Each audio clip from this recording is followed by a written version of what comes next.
Xin chào các bạn, chào mừng các bạn đã quay trở lại với YouTube channel của CNDT Shop.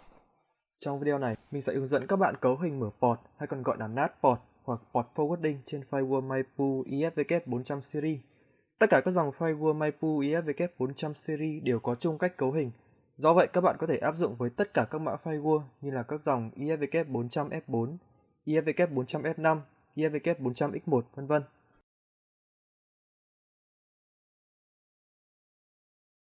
Trong thực tế, chúng ta sẽ phải cấu hình một port trên firewall Maipu khi các bạn muốn truy cập một dịch vụ nào đó trong mạng LAN từ ngoài Internet, ví dụ như camera, website, SQL, vân vân.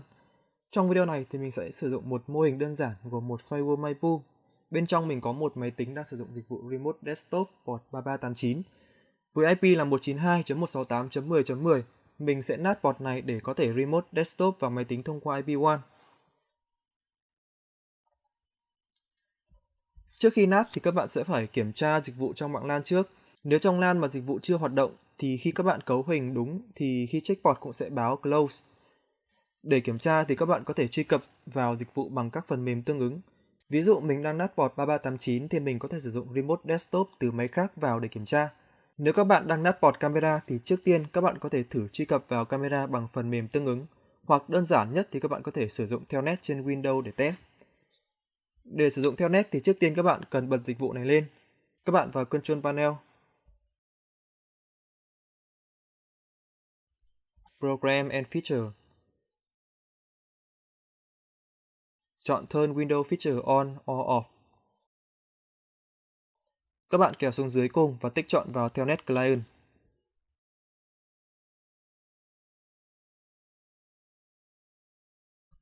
Sau khi bật Telnet Client xong thì các bạn mở CMD của Windows lên. Gõ lệnh Telnet, sau đó là IP LAN của thiết bị đang muốn mở port.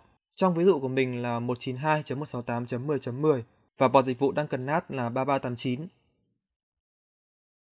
CMD hiển thị màn hình đen như này là dịch vụ trong mạng LAN đã hoạt động. Khi đó các bạn có thể mở port này. Trong trường hợp dịch vụ trong LAN không hoạt động thì CMD sẽ hiển thị thông báo không thể Telnet được. Mình sẽ thử tắt Remote Desktop trên máy mình đi và Telnet thử.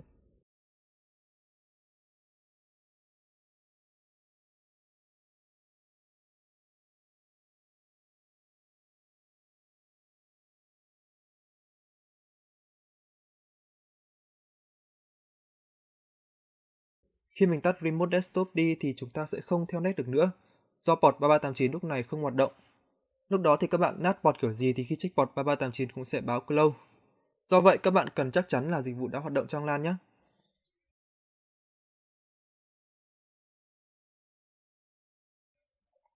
Đầu tiên chúng ta sẽ tạo các object để định nghĩa IP WAN, IP LAN và các port dịch vụ. Trên giao diện web của Firewall, các bạn vào menu Object, Address, Address Object, nhấn New để tạo. Mình sẽ tạo một object cho IP LAN nội bộ. Ô name mình sẽ đặt tên theo IP của server. Trong mô hình của mình, IP của máy nội bộ cần NAT là 192.168.10.10. IP address library type, chọn host và nhập IP của server vào.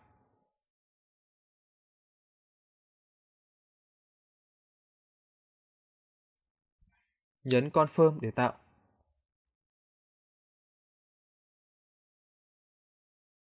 Tiếp theo, các bạn chuyển sang menu Service Group, Custom Group. Nhấn New để tạo.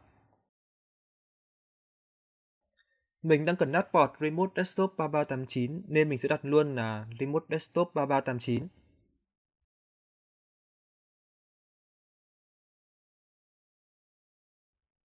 Member chọn TCP hoặc UDP, tùy thuộc vào dịch vụ của các bạn. Remote Desktop là TCP. Số port các bạn để mặc định từ 1 đến 65535. Destination port nhập 3389. Nhấn Add. Nhấn Confirm để tạo.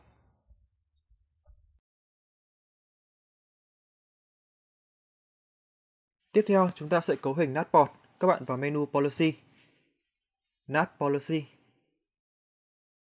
Destination NAT. Chuyển sang tab Rapid Configuration để cấu hình nhanh. Hai tab này thì đều cùng một chức năng, cùng tạo ra một NAT rule. Ở tab Basic Configuration thì chúng ta sẽ phải định nghĩa tương đối nhiều object trước khi tạo rule. Còn với Rapid Configuration thì chúng ta sẽ chỉ cần nhập các giá trị vào trang FileWorld và FileWorld sẽ tự tạo object. Các bạn dùng cách nào cũng được, nếu muốn tự định nghĩa chính xác object như chúng ta đã tạo ở bước trước thì các bạn dùng Basic, còn đơn giản thì Rapid. FileWorld sẽ làm phần còn lại. Mình sẽ dùng Rapid. Nhấn New để tạo.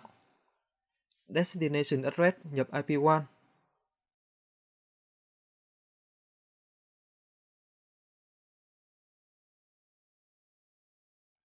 Service chọn TCP hoặc UDP, tùy theo dịch vụ gần NAT. Remote Desktop sẽ là TCP, port là 3389. Interface chọn cổng WAN đang cài đặt IP public ở phía trên. Convert Destination Address nhập IP nội bộ cần mở port. Bật phần Conversion Port và nhập port 3389 vào. Đây là port sau khi convert vào LAN. Nhấn Confirm để tạo.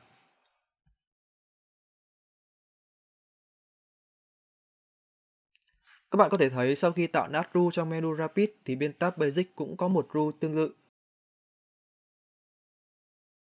Nhưng ở đây sẽ hiển thị là các object chứ không phải là các giá trị nhập vào như tab Rapid. Mục Service thì chúng ta có tạo ở bước trước, các bạn có thể đổi sang Service đã tạo cũng được.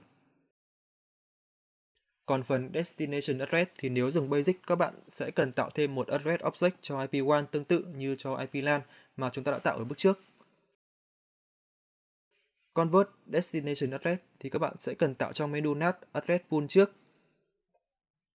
Thông số thì các bạn cần cấu hình tương tự như pool tự động này là được.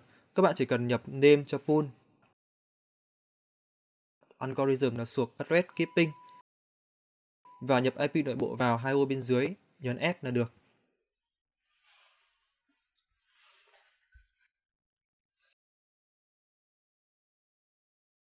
Cuối cùng, chúng ta sẽ cần cấu hình policy để cho phép người dùng bên ngoài Internet có thể truy cập vào dịch vụ nội bộ. Chuyển sang menu Firewall Policy, Integration Policy. Nhấn New để tạo. Suộc Interface, chọn cổng WAN. Destination Interface, chọn cổng đang kết nối với server. Trong mô hình của mình là VLAN Server. Suộc Address, chọn Any vì người dùng ở bên ngoài Internet. Destination Address, chọn Address Object đã tạo cho IP của máy nội bộ cần NAT. Service, chọn Object đã tạo cho Remote Desktop. Các phần khác thì các bạn cấu hình tùy nhu cầu, nhấn Confirm để tạo.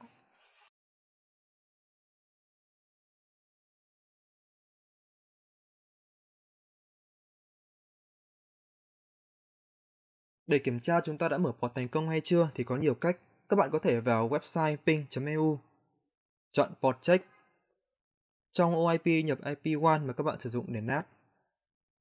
Port nhập port public mà các bạn đã NAT. Nhập captcha và nhấn Go.